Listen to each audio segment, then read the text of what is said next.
நம்ம தினமும் சமையலறையில் பயன்படுத்துகிற மஞ்சள் வெறும் மசாலா மட்டும் கிடையாதுங்க. அது நம்ம உடம்பை உள்ளுக்குள்ளேருந்து பாதுகாக்கிற ஒரு இயற்கை மருந்து.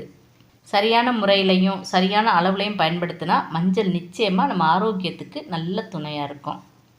இன்றைக்கி நம்ம அந்த மஞ்சள் கிழங்கை எப்படி வளர்க்குறது, ஃப்ரெஷ்ஷான மஞ்சள் கிழங்கை வச்சு எப்படி மஞ்சள் பொடி தயார் பண்ணலாம், மஞ்சளுக்கு என்னென்ன மருத்துவ குணங்கள்லாம் இருக்குது அப்படின்னு இந்த வீடியோவில் பார்க்கலாம். இப்போ நீங்கள் பார்க்குற அந்த மஞ்சள் கிழங்கு எல்லாமே நம்ம மாடி தோட்டத்தில் ஆர்கானிக் முறையில் வளர்த்ததுங்க. போன வருஷம் பொங்கலுக்கு வாங்கின மஞ்சள் கொத்து நிறைய மீதம் இருந்துச்சு. அதனோட கிழங்கை மட்டும் எடுத்து 20 லிட்டர் வாட்டர் கேன் அப்புறம் க்ரோ பேக் ரெண்டுலேயுமே புதைச்சி வச்சேன். காய்கறி கழிவுகளை 2 நாட்கள் தண்ணியில் ஊற வச்சு அப்புறம் அந்த தண்ணியை வடிகட்டி செடிகளுக்கு கொடுத்தேன். 15 நாட்களுக்கு ஒரு முறை மண்புழு உரம் கொடுத்தேன். இயற்கையான உரங்கள் கொடுத்ததுனாலேயே செடி நல்லா வளர ஆரம்பித்தது. ஒரு சில செடிகள் பூக்கவும் ஆரம்பித்தது. மஞ்சள் செடி பூத்ததையே நான் இப்போ தாங்க முதல் முறையாக பார்க்குறேன். 6 மாதத்துலேயே மஞ்சள் அறுவடை செய்யலாம்னு சொல்லுவாங்க. தொட்டியில் வளர்த்ததுனாலே என்னமோ தெரியல, எனக்கு 1 வருஷம் ஆயிடுச்சுங்க.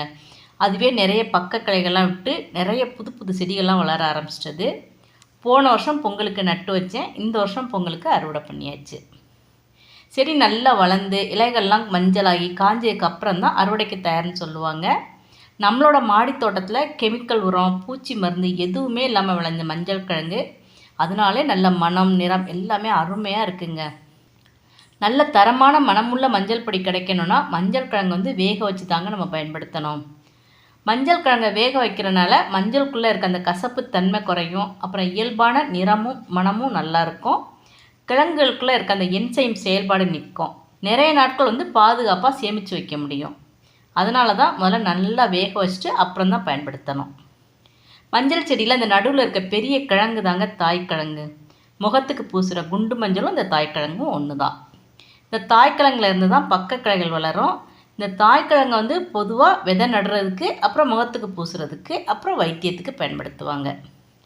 நம்ம தினமும் பயன்படுத்துகிற அந்த மஞ்சளில் என்னென்ன மருத்துவ குணங்கள் இருக்குதுன்னு நிறைய பேருக்கு தெரிஞ்சிருக்கலாம். ஆனால் இது தெரியாதவங்களுக்கான பதிவு. மூட்டுவலி பிரச்சனைக்கு ஒரு சிறந்த வழி நிவாரணி இந்த மஞ்சள். ஜீரணத்துக்கு உதவும், கல்லீரலுக்கு பாதுகாப்பாக இருக்கும், மூளைக்கு நல்ல டானிக். இரத்த குழாய் அடைப்புகளை தவிர்க்கிறதுக்கும் கொழுப்பை குறைக்கிறதுக்கும் மஞ்சள் ரொம்பவே உதவும். சளி தொந்தரவு இருந்ததுன்னா படுக்க போகிறதுக்கு முன்னாடி பசும்பாலோட மஞ்சள் தூள், மிளகு, பனங்கற்கண்டு போட்டு குடித்தா சளி தொந்தரவு நீங்கும். தொண்டை வலி இருந்தால் வாய் பொறுக்கும் அளவுக்கு தண்ணியை சூடு பண்ணிவிட்டு அதோட உப்பு, மஞ்சள் தூள் போட்டு நல்லா கொப்பளிச்சு வந்தால் அந்த தொண்டை சளியை அறுக்கும். தொண்டை கரகரப்பு, தொண்டை வலி சரியாயிரும். அதே போல் வாரத்துக்கு ஒரு முறை வேப்பிலையும் மஞ்சளையும் அரைச்சி ஒரு நெல்லிக்காய் அளவு சாப்பிட கொடுப்பாங்க. வயிற்றில் உள்ள அந்த வேண்டாத பூச்சிகளெல்லாம் அழிக்கும் தன்மை அதுக்கு இருக்குது. சளி பிடிச்சதுன்னா விரலி மஞ்சளை சுட்டு அந்த புகையை முகர செய்வாங்க. மூக்கடைப்பு உடனே நீங்கும், சுவாசம் தெளிவாகும். கட்டிப்புண் வந்துச்சுன்னா மஞ்சளை அரைச்சி பத்து போடுவாங்க. கட்டி உடஞ்சி புண் ஆறிடும். பூக்குழி இறங்குறவங்க தீக்காயம் ஏற்படாமல் தடுக்கிறதுக்கும் குளிர்ச்சியை தர்றதுக்கும் மஞ்சளை அரைச்சி காலில் பூசிப்பாங்க.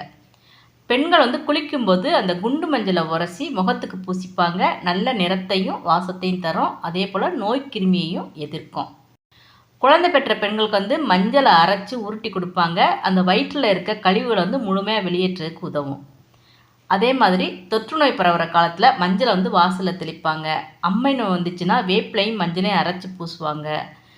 கோவில் விழாக்கள்லேருந்து சாமியாடி வருவவங்க காலில் மஞ்சள் தண்ணியை ஊற்றுவாங்க. குளிர்ச்சியும் மங்களமும் கிடைக்கும். கண்ணுக்கு கீழே உள்ள கருவளையத்தை போக்கும், உடலில் உள்ள தேவையற்ற முடிகளை போக்க உதவும், காயங்களை ஆற்றும், தோல் சார்ந்த பிரச்சனைகளை சரி செய்யும், இளமையான தோற்றத்தை தரும். இது எல்லாமே நம்ம வீட்டு பெரியவங்க நமக்கு சொல்லி கொடுத்த எளிய பாட்டி வைத்தியம்தாங்க. அதனால தான் நம்ம வீட்டு பெரியவங்க நம்ம சமைக்கிற 90% உணவுகளில் மஞ்சள் பொடியையும் சேர்த்து சமைச்சு சாப்பிட்டு இருக்காங்க. நம்ம வாழை இலையை பயன்படுத்துறது போலவே அந்த மஞ்சள் இலையையும் இலக்கொழுக்கட்டை செய்கிறதுக்கெலாம் பயன்படுத்தலாம். நல்ல வாசமாக இருக்கும். நம்ம தினமும் சமையலறையில் பயன்படுத்துகிற மஞ்சள் வெறும் மசாலா மட்டும் கிடையாதுங்க. அது நம்ம உடம்பை உள்ளுக்குள்ளேருந்து பாதுகாக்கிற ஒரு இயற்கை மருந்து. ஆனால் மஞ்சள் எல்லாருக்கும் எல்லா சூழ்நிலையும் ஒரே மாதிரி வேலை செய்யணும்னு சொல்ல முடியாது. உடல்நிலை, வயசு, இருக்கிற பிரச்சனைகள் எல்லாத்தையும் பொறுத்து பயன்படுத்துகிற அளவும் முறையும் மாறுபடும். நம்ம முன்னோர்கள் அனுபவத்தால் கண்டுபிடிச்ச அந்த இயற்கை அறிவை நம்ம அறிவுபூர்வமாக பயன்படுத்தினா ஆரோக்கியமான வாழ்க்கை நிச்சயமாக உண்டுங்க. மஞ்சளை பற்றி நம்மளோட முன்னோர்கள் சொல்லி கொடுத்த மருத்துவ குணங்களை பற்றி இந்த வீடியோவில் சொல்லியிருக்கேன். மஞ்சளை பற்றி உங்களுக்கு தெரிஞ்ச மருத்துவ குணங்கள் இருந்துச்சுன்னா மறக்காமல் கமெண்ட் பண்ணுங்கள். இந்த வீடியோ உங்களுக்கு பிடிச்சிருந்ததுன்னா உங்கள் ஃப்ரெண்ட்ஸுக்கும் மற்றவங்களுக்கும் ஷேர் பண்ணி விடுங்க. மறக்காமல் நம்மளோட ஃபுட்ஸ் ஆஃப் இந்தியா சேனலை சப்ஸ்கிரைப் பண்ணிடுங்க. தேங்க்ஸ் ஃபார் வாட்சிங்.